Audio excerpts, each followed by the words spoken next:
Tere! Tallinna ettevõtluspäeval oleme meie Tööinspektsioonist tulnud rääkima natukene oma tegemisi ja ka nõu andma. Mina olen Kristel Abel ja meedianõunik Tööinspektsioonis ja minu kõrval on Kaire Saarep, Tööinspektsiooni ennetusosakonna juhataja. Kas sa alustuseks räägiksidki, millega Tööinspektsioon tegeleb? Tööinspektsiooni selline suur eesmärk on ikkagi ju see, et töökeskkond oleks kõigile ohutu, nii töötajatele kui tööandjatele ja me püüame tööandjad selles igatpidi aidata ja töötajaid siis omakorda nõustada ja tööandjad täpselt samamoodi. Et suures plaanis on meil 3 sellist suurt teenust, järelevalve, kus siis meie inspektorid käivad ettevõtetes ja on selliseks toeks tööandjatele, töövaidlused, et kui suusad lähevad väga risti juba tööandjatele ja töötajatel ja kolmas pool on siis ennetus, et püüaks kõike seda natuke nagu ennetada ka, et töökeskkonna poole pealt meil on töökeskkonna konsultandid, keda tööandja saab siis näiteks ettevõttesse kutsuda, ta annab lihtsalt nõu, et nad käivad koos ettevõtte läbi, koos ettevõtte võib-olla dokumentatsiooni vaatavad, riskianalüüsi, kõike seda poolt ja tööandjale jääb selline hea kontakt, kellega edaspidi ka suhelda oma eriala spetsialist ikkagi ja see kõik on tasuta. Ja siis meil on nõustamisjuristid, kes täpselt samamoodi siis nad nõustavad ettevõttes, üldjuhul nad kohapeal küll ei käi, aga erinevatel loengutel ja esinemistel käivad ja kõige suurem osa siis on infotelefoni ja kirjad, et tööandjad ja töötajad saavad alati helistada, küsida töösuhetega seotud küsimusi, töökeskkonnaga seotud küsimusi ja see siis on kõigile kodanikele mõeldud. Ja mis see telefoninumber on, kuhu helistada saab? Igal esmaspäevast kuni reedeni, 9:30 640 6000. Ja kui nüüd siin vaatame tagasi, meenutame seda kevadist eriolukorda, et siis teatavasti läksid see kõnede arv läks väga suureks ja üldse kirjade arv ja inimeste mured olid väga suured, et mis need põhilised mured olid, millega meie poole pöörduti? No esialgu oli päris suur paanika. Ma siiamaani mäletan seda 13. märtsi, et see kuidagi tuli väga ootamatult, et hommikul ei olnud tavapärane infotelefon, vaid oli kõned vahet pidamata. Ja selline hästi suur paanik oli, et mis me nüüd teeme, et esimene päev oli suures osas tööandjate kõned ja siis edaspidi tulid meil töötajate kõned ka sekka, et mida ma üldse nüüd teen, et kui ütleme kino näiteks kinni, et kuidas ma siis, mis töötajatest saab, mis palkadest saab, mis paragrahvi ma saan üldse kasutada ja ajapikku tuli infot juurde, tuli Töötukassa meede, mis siis aitas tööandjatel töötajatele töötasu maksta. Et kõik see, mis puudutas töötasu, koju jäämist, töö tegemist, kas ma pean tulema, ei pea tulema, kui ma ei pea tulema, mis siis minu palgast saab, et kõik see pool oli hästi päevakajaline ja kui nüüd ütleme spetsiifilisemaks minna, siis eriti siis see paragrahv 37 kasutamine. Et ma ei tea, meie kuulajad on, ma eeldan, enamasti vist tööandjad ja võib-olla ka mõningal määral töötajad, kelle pealt siis seda paragrahvi kasutati, et töötasu vähendamine siis 3 kuuks kuni miinimumini, et üldjuhul seda paragrahvi, ütleme tavaolukorras ju peaaegu ei kasutata, et varasemast nõustamises me oleme seda paragrahvi kasutanud seagripi puhul näiteks, aga ülivähe on seda ette tulnud ja siis äkki oli terve Eesti teadis, mis asi see on ja kuidas seda kasutada. Ja selle kohta tuli hästi palju küsimusi. Aga kuidas see nüüd on ajas muutunud, et eriolukord, siis olid hoopis erilised meetmed, et kuidas see nüüd ajas on muutunud siin, kui me vaatame suvele tagasi ja nüüd jõuame siia sügisele lähemale, et mis nüüd muret tekitab inimestes? Kui esialgu oli tõesti see paragrahv 37, kuidas me töötasu vähendame, kui kaua, mis tingimustel, kuidas ma selle teatise pean tegema, kas 14 päeva ette või varem või hiljem või kuidas sellega on, siis nüüd on tööandjad jõudnud sinna faasi, kus on hästi palju kõnesid seoses siis ülesütlemisega. Kas koondada, kuidas koondada, mis tingimustel koondada. Täna jäid mul järjest silma, tulid meil hästi palju kirju kuidagi lapsehoolduspuhkusel olevate naiste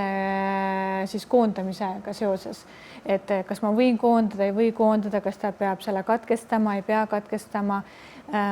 et kogu see pool ja töötajatelt tuleb ka hästi palju selliseid teadmatuse küsimusi, et palju peab koondamishüvitist maksma, mis ma teen, kui ma saan koondamisavalduse ja siis sinna hulka nii-öelda maakeeli siis vallandamine ehk siis erakorraline ülesütlemine, et on olnud selliseid pahatahtlikke ülesütlemine, kus tööandja on tahtnud koondamist nii-öelda vältida ja võib-olla raha säästa, aga need juhtumid pahatihti jõuavad töövaidlusesse, ehk siis, et kui ikkagi ei ole piisavalt alust, ehk siis tööandja ei ole piisavalt hoiatanud, näiteks tal ei ole tõendeid töötaja rikkumiste kohta, et siis see ülesütlemine võidakse lugeda töövaidluskomisjonis hiljem tühiseks ja töötaja võib ju tühise ülesütlemisest nõuda kuni 3 kuu hüvitist. Ja koondamise mured on täna ju need, et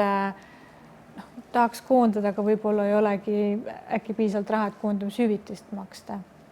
Et need on need, mis on hästi päevakajalised praegu. Aga mida siis teha, mida tööandja praegu üldse teha saaks, kui ta on ära kasutanud kõik see töötukassa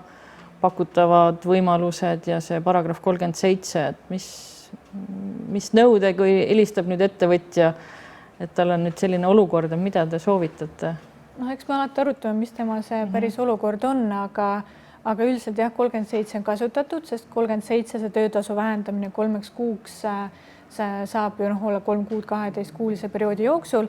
et see on enamasti läbi, töötukassa hüvitist ei ole ja sisuliselt jäävad alles kokkulepped. Ehk siis, et tööandja või ka töötaja saab teha siis teisele poole ettepaneku, et äkki vähendaks koormust, äkki vähendaks töötasu, äkki teeme mingisuguse muu kokkuleppe.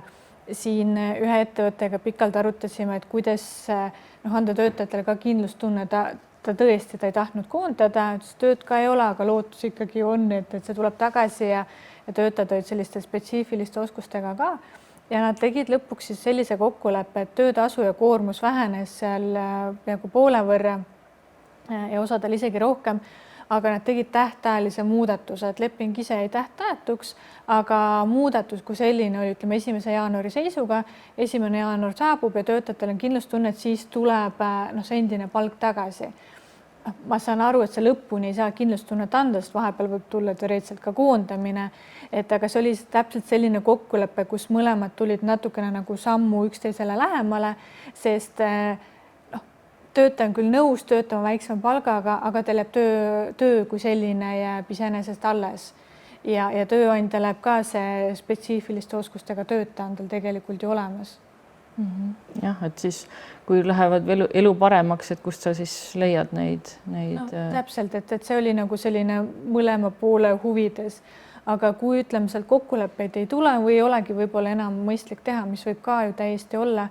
et siis jääbki alles koondamine ja nendel juhtudel, kus tööandja ütleb, et mul ei ole võib-olla koondamiseks raha, siis ma jällegi nagu vaataks nagu mõlemat osapoolt, et oluline see, et töötaja saaks koondamisavalduse ja ta saaks ennast töötukassas arvele võtta ja eriti, kui me räägime tööstaažiga 5+10+ töötajad, kes on selles ettevõttes töötanud, ta saab ju esialgu töötukassa käest raha, et võibki olla tööandja, ma ei tea, võib-olla jääb võlgu esialgu töötajale, aga mingi aja pärast maksab tal ikkagi ära, aga töötajale tal on kohe mingisugune tagala selles mõttes olemas. Ja muidugi välistatud ei ole ka see, et nad teevad omavahel mingisuguseid muid kokkuleppeid, eks ole, et poolte kokkuleppel lõpetamine, see pool ka, aga siin tahaks väga-väga südamele panna, et see eeldab, et mõlemad on tõesti nõus ja saavad aru, et see on poolte kokkulepe ja mida see siis mõlemale osapoolele kaasa toob. Kas siin meil oli juttu ka sellisest hea töökeskkonna loomisest, et kas nende küsimustega ka tööandjad pöörduvad, et sa mainisid, et kevade poole küll, aga kas praegu ka veel tuntakse selle vastu huvi? Ja praegu on sellised nagu täpsustavad küsimused, et ütleme, need desinfitseerimisvahendid on olemas, maskid on olemas, nii-öelda need isikukaitsevahendid on olemas, aga siis on tekkinud mingisugused täpsustavad küsimused, et kas ma pean kandma või kas töötaja peab kandma või mis ma teen, kui ta ei taha kanda näiteks. Et neid küsimusi on nüüd järjest rohkem nagu tulnud meile ja nagu ma mainisin, meil on töökeskkonna konsultandid, kes vajadusel saavad käia ka ettevõttes konsulteerimas, vaatamas, et kas kõik nii-öelda on mõistlik ja kas saab võib-olla ja kolmas pilk on alati midagi muud, et sul tuleb keegi teine ettevõttesse, ta märkab midagi võib-olla, mida sa ise ei märka ja tööandjad ja ka töötajad saavad täpsustavalt helistada ju sellel samal infotelefoni numbril 640 6000 ja me suuname selle kõne konsultandile, et neid kõnesid on ja konsultandid püüavad ka leida, ütleme, neid samu lahendusi, et kui palju on mõistlik, eks ole, et kas on vaja kõigil maske, ei ole vaja, eks ole, et kuidas seda tööd paremini võib-olla korraldada, võib-olla saame rääkida mitmest vahetusest näiteks, et me püüame koostöös siis selle tööandjaga mingisuguse lahenduse leida või siis töötajaga, et anda talle nõu, et äkki sa lähed tööandja juurde sellise ettepanekuga. Et siin kevade poole paljud inimesed ju jäid kaugtööle, et kas sellel teemal on ka mingisuguseid nõuandeid praeguses olukorras või kuidas see pilt praegu tundub? See oli ka täpselt nii, et kevadel oli hästi palju küsimusi, et mis nüüd saab, et mis me nüüd teeme nendega seal kodus. Ja lõpuks enamik said siis nii-öelda lahendatud ja tegelikult me kevadel tegime ka online'is mõned esinemised, et teatud huvigrupid, tööandjate grupid meid kutsusid ja me rääkisime sellest, aga siis see kõik oli nii ootamatu, et täna küsitakse pigem sellises pikemas perspektiivis, et vaat kaugtöö toimis, et mis me nüüd edaspidi teeme, et hakatakse tegema selliseid kaugtöö kokkuleppeid, et siis me oleme küll soovitanud läbi rääkida tööelu.ee lehel, kusjuures on selline hästi ilus kaugtöö juhendmaterjal, et mis punktid läbi mõelda, et kas või sellised hästi lihtsad asjad, näiteks koosolekud, et me lepime kokku, et töötaja teeb kaugtööd, ja siis töötaja võib-olla eeldab, et kõik koosolekud on Skype'is, aga tööandja eeldab, et muidu oled kodus, aga koosolekute ajal oled kontoris, et kui see jääb läbi rääkimata, siis sellest hiljem tekib tüli või siis tööaja arvestus, et on olnud täiesti selline kummaline, üks kõne mul meenub, kus töötaja ütles, et tema teinud vähemalt 100 tundi tööd selles kuus, tööandja ütles, et mina loen kokku 6. Et kuidas see siis, kus see nii lahku nagu läks, sest et ja ma tean, et nad jõudsid töövaidlusesse selle vaidlusega, et aga seal tööandjal tekkis ju tegelikult reaalne nagu probleem, kuidas see tõendad tööarvestuse pidamine, lugemine on ju tööandja kohustus, et see tuleb ennem kokku leppida, kas me lepime kokku, et sa töötad 8-5, et kogu aeg kätte saada, kas me lepime kokku, et sa logid kuidagi sisse, kas sa täidad mingisugust tabelit, mingisugust tööarvestust, et kui me seda läbi ei räägi, siis tekibki selline kummaline vaidlus, et kas ma nüüd töötasin 100 tundi või 50 tundi ja siis pärast on see töötasu saamata ainult töötasu nõue. Aga kuidas on selline, kas sellised kodukontori loomise küsimusi on ka tulnud või selliseid ja kui juhtub näiteks tööõnnetus? Ikka on, mitte jällegi massiliselt, aga neid on, tööandjad soovivad selle poole läbi mõelda ja see on täpselt seesama asi, mis seal kaugtöö kokkuleppes võiks mingit pidi olla kajastatud, et seesama juhis, millele ma viitasin, saab olla abiks ja tegelikult meie konsultant täpselt samamoodi, et tööandja saab meiega ühendust võtta, olgu see siis kiri või telefon ja saavad konsultandiga siis läbi rääkida, et mis ma siis kodukontoris peaksin läbi mõtlema, sest tegelikult seal võib juhtuda õnnetus, et mis me siis teeme ja mis üldse on õnnetus, et või tööõnnetus, et neid küsimusi meile saabub küll ja rohkem kui kevadel kindlasti. Kas on veel mingisuguseid häid näiteid, meenub mingeid lugusid, millest teised võiksid õppust võtta? Pigem ongi jäänud kõlama see,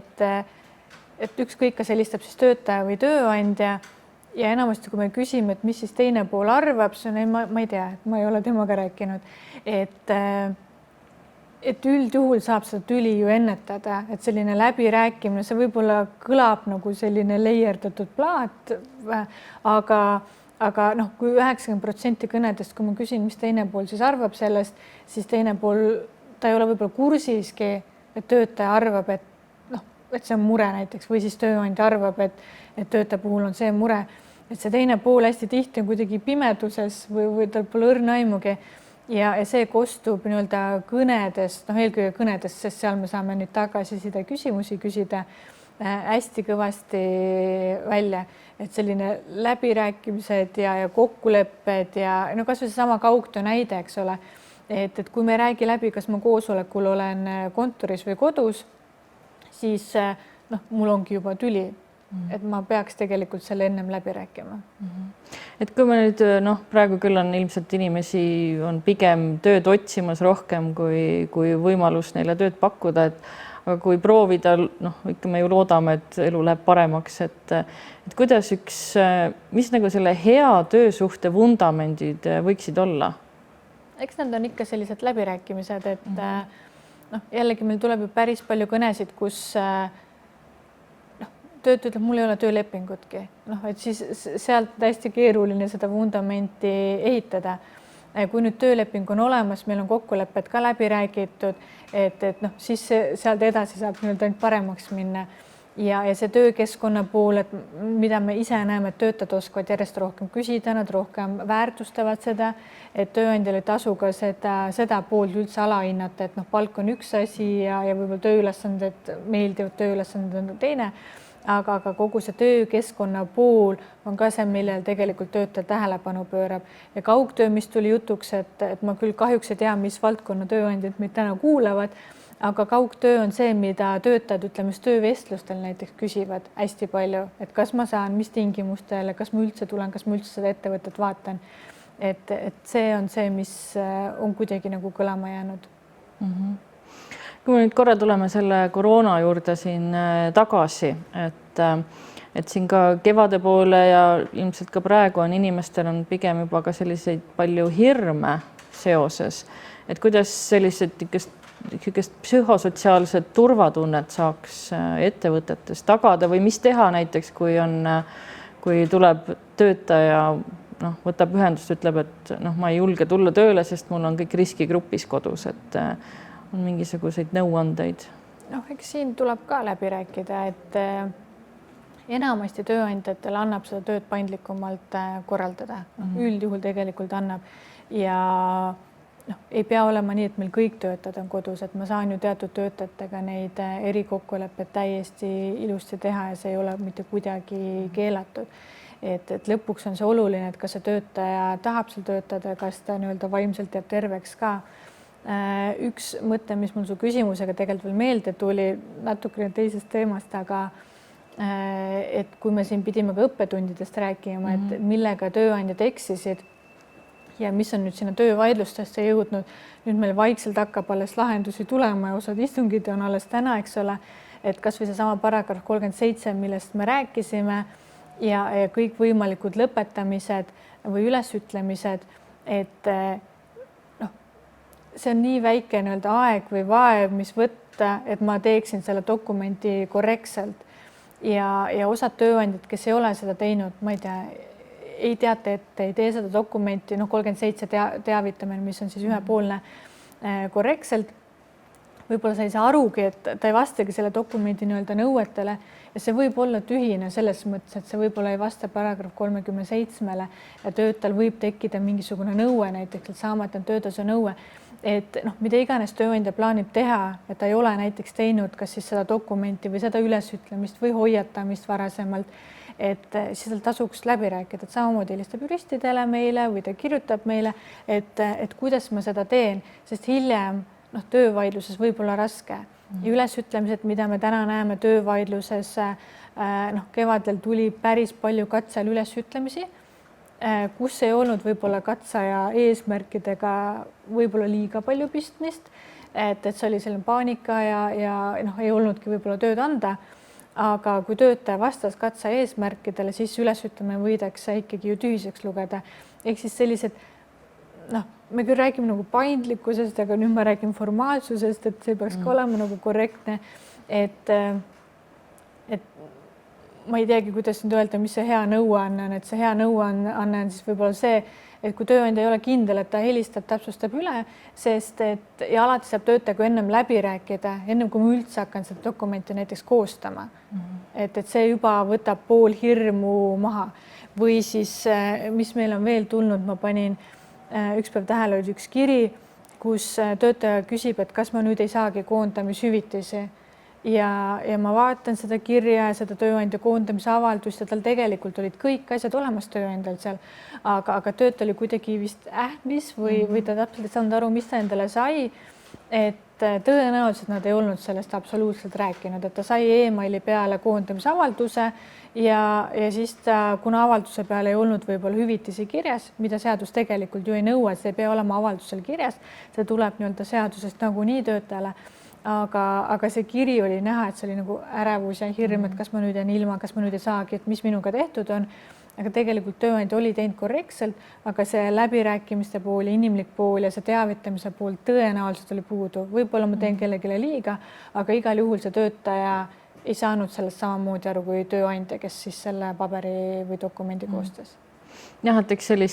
sellist ähmis ja ärevil olekut ilmselt me oleme siin näinud päris palju, et inimesed on mures, et nad kaotavad oma ikkagi ainukese sissetuleku ja samas ettevõtjad on mures, et nende elutöö läheb, eks ole, nagu ju lörri. Et neid probleeme te ilmselt nägite ja siiamaani näete. Jah, no eks ta ongi natukene kurb, et kui töötaja helistab, et tema räägib oma perest ja saamata ainult töötasust ja järgmine kõne võib tulla samalt tööandjalt, kes räägib oma elu ettevõttest ja siis oma perest ja saamata ainult tuludest. Ja siis nad unustavad ära, et teine pool sisuliselt on ju samasuguses olukorras, et me räägime sisuliselt söögirahast, eks ju. Aga kui sealt sünniks mingisugunegi kokkulepe, et kas töötaja on väiksema koormusega, kas ta võtab lisaülesandeid, kas me kellegi koondame, et üks töötaja proovib teha kahe nii-öelda erineva ametikoha mingisuguseid ülesandeid täita väiksema koormusega võib-olla, aga siiski, et see ettevõte püsiks lõpuks ikkagi nagu pinna peal. Et seal annab ju läbirääkimata, et meil on neid kõnesid olnud, aga meil on ka hästi palju koondamise kõnesid, et kus me ei pruugi alati muidugi teada tausta, et kas nad üldse on proovinud või mitte, aga täna nad nii-öelda paistavad meil hästi selgelt välja. See enam ütlesid selle ühe huvitava sõna ühepoolne, et järsku sa räägiksid natukene lahti seda, et mida tööandja tohib teha ühepoolselt ja mida ta kindlasti peab tegema kahepoolselt? See on väga hea küsimus. Et ühepoolselt tööandja võis teha seda paragrahv 37 rakendamist, seal ei olnud vaja töötaja nõusolekut, 37 on siis töötasu vähendamine erakorralistel juhtudel ette 12 kuu jooksul, jah? Täpselt. See on ühepoolne teatis, 14 kalendripäeva ette ja seal ei ole vaja töötaja nõusolekut, töötaja siis seal otsustab, et kui talle see ei sobi, siis ta 5 tööpäeva ütleb ette ja tööleping öeldakse siis töötaja poolt üles ja sellega kaasneb koondamishüvitis. Aga mis puudutab nüüd 37 kõrvale, mis enamikel tööandjatel on nagunii ka siis läbi käidud, ehk siis ta ei saa seda uuesti rakendada, siis kõik muud kokkulepped, üldjuhul kõik muud siis, on paragrahv 12 töölepingu seadusest. Töötasu muutmine, kas siis suurendamine või vähendamine, tööülesannete muutmine, et kui sekretär peab võtma juurde koristaja ülesanded, siis on see töölepingu muutmine. Töötamise asukoha muutmine, et kui ennem oli Tallinna kesklinnas kontor ja nüüd me kolime Jürisse, siis töölepingus on Tallinn, siis see on töölepingu tingimuste muutmine. Et need kõik nõuavad töötaja nõusolekut ja ütleme, kus töötaja sama paragrahvi otsa nii-öelda, kas siis komistab, aga on see, et kes tulevad siis hästi tihti lapsehoolduspuhkuselt tagasi ja soovivad näiteks osalise koormusega töötada või lihtsalt mingil muul põhjusel osalise koormusega töötada. Et see on jällegi ettepanek ju tööandjale, kui ennem oli täiskoormus, siis see kõik on kahepoolne. Ühepoolsed on ülesütlemise avaldused, et kui tööandja koondab, ütleb erakorraliselt ülesse, ütleme maakeeli siis vallandamine, kui töötaja ütleb omal soovil ülesse, kui töötaja ütleb ise erakorraliselt üles, kas siis tööandja rikkumiste tõttu või tervislikel põhjustel, siis ülesütlemise avaldus ei nõua teise poole nõusolekut, mitte kunagi. Teine pool peab selle kätte saama, ta ei pea seda allkirjastama, talle see ei pea meeldima, ta võib seda vaidlustada teatud tingimustel, aga ta ei pea sellega nõustama. Ütleme, kui tööandja koondab töötaja, siis tal ei ole vaja selleks töötaja nõusolekut. Töötaja saab selle kätte, see on kehtiv avaldus. Ta võib juristidega arutada, kas ta tahab seda vaidlustada, aga see on ühepoolne tahteavaldus. Ja mis puudutab töölepingu lõpetamist, siis ainukene kahepoolne on siis poolte kokkulepe. kus kas ükskõik kumb pool siis alustab seda läbirääkimiste protsessi, et tööandja võib tulla töötaja juurde jutuga, et kas sa oled nõus, et lõpetaks poolte kokkuleppel või siis ka vastupidi, tihti tuleb ju töötaja, et see nõuab mõlema poole nõusolekut. Meil oli siin hiljuti üks küsimus oli sees, kus inimene oli valmis tööd tegema aga tema tööandja kadus ära, et mida soovitada tööandjatele, et kas see on mõistlik niimoodi ära kaduda? No kindlasti mitte. Et eks ta on ju selline, et koos on ju nii-öelda seda äri ehitatud, et sisuliselt ju töötaja annab oma panuse, tööandja annab oma panuse ja siis ongi küsimus, et kuidas me siis lõpetame, kas on see poolte kokkulepet ei sünni, kas see on koondamine, kui see on koondamine, et kas tööandjal on raha maksta, et kui tööandja annab koondamise avalduse, töötaja saab ennast vähemalt Töötukassas võib-olla arvele võtta, taodelda töötuskindlustushüvitist, kui tal on piisav töötuskindlustusstaaž eelnevalt siis olemas, et see suhe saaks kuidagi nagu lõpetatud ja siis saavad pooled ju edaspidi omavahel veel edasi sisuliselt ju vaielda näiteks töövaidluses saamata jäänud tasude üle. Aga igal juhul tasuks see suhe kuidagi lõpetada, sest mis töötajaks on üks selliseid halvemaid variante on see, kui tal see kanne töötamise registrisse jääb lihtsalt nii-öelda õhku, et see ei ole nagu lõpetatud, et siis Töötukassas on oluliselt keerulisem arvele võtta, kui ta üldse saab. Ja see üldjuhul tähendab töötajaks töövaidlust, et võib-olla saaks ilma selleta pooled omavahel asjad siis läbi rääkida. Nii et ikka see võlusõna on ikkagi see läbirääkimine ja mitte asjade õhku jätmine. Jah, tahaks rõhutada küll, et lõpuks mõlemad pooled ju tegelikult saavad teisest aru, kui nad natukene üritavad teise poole nii-öelda kingadesse panna.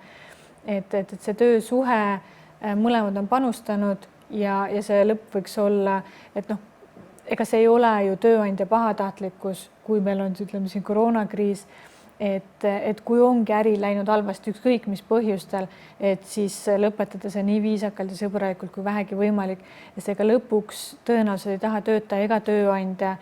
käia mitu aastat kohtus, eks ole. Töövaidluskomisjon võib-olla on kiirem, aga kui teine pool edasi kaebab, et siis see protsess võib ju mitu aastat kesta. Ja olla kurnav kõigile. Et siin, kui nüüd tuleme tagasi siin korra jälle Tööinspektsiooni juurde sellel eriolukorra ajal, et siis olid nõustamisjuristidel kõned tõesti kohati 7-kordistusid, aga mida Tööinspektsioon veel tegi sellel ajal? Meil kõned tõusid, kirjad kasvasid, me saime siis sisemisi struktuure natukene muutsime ringi, et inspektorid tulid nõustajatele appi, aga samal ajal, kui järelevalve pool siis meid natukene aitas, siis Tööinspektsioon lõi oma uut info sellist süsteemi, infokeskkonda, tööelu infosüsteem, kuhu siis edaspidi inspektorid hakkavad läbi selle siis järelevalvet tegema, tööandjatega suhtlema, tööandjad saavad sinna ise sisse logida, et põhimõtteliselt selline uus keskkond justkui nagu valmis, me seda vaikselt katsetasime kriisi ajal, järjest rohkem me seda nii-öelda laiendame, sinna tulevad uued funktsioonid, aga sisult iga tööandja saab sinna sisse logida. Ütleme, kui järelevalvet alustatakse, siis läbi selle keskkonna ta saab inspektoriga suhelda, et kõik see muutub tööandja jaoks lihtsamaks, paindlikumaks, suhtlemine riigiga muutub paindlikumaks ja kõik saavad tegelikult seal tööelu infosüsteemis, tööandjad saavad seal täna käia ja kui tekib küsimusi, siis täpselt samamoodi saab Tööinspektsioonile helistada esmaspäevast reedeni ja küsida lisaküsimusi siis selle kohta. Ja et seal edaspidi seal arenevad välja ka uued moodulid, et saab töökeskkonna riske hinnata, nii et see peaks minema, töökeskkonna haldamine peaks ettevõtjale minema oluliselt mugavamaks ja lihtsamaks. Kõik asjad ühte kohta sisuliselt, kõik, mis puudutab töökeskkonda, töösuhted, et kõik see liigub järjest sinna Tööinspektsiooni tööelu infosüsteemi. Kordame korraks üle, et kus siis lisainfot saab ja mis see number oli, kuhu saab helistada? Kui keegi tahab ise lugeda, siis tööelu.ee, kui keegi tahab juristiga rääkida või siis töökeskkonna konsultandiga, siis infotelefon 646 000 ja kui keegi tahab kirjutada, et tal on kirjalik vastus olemas, ükskõik kas siis töösuhete poole pealt või töökeskkonna poole pealt, siis jurist@ti.ee. Suur tänu ja soovime teile häid töösuhteid.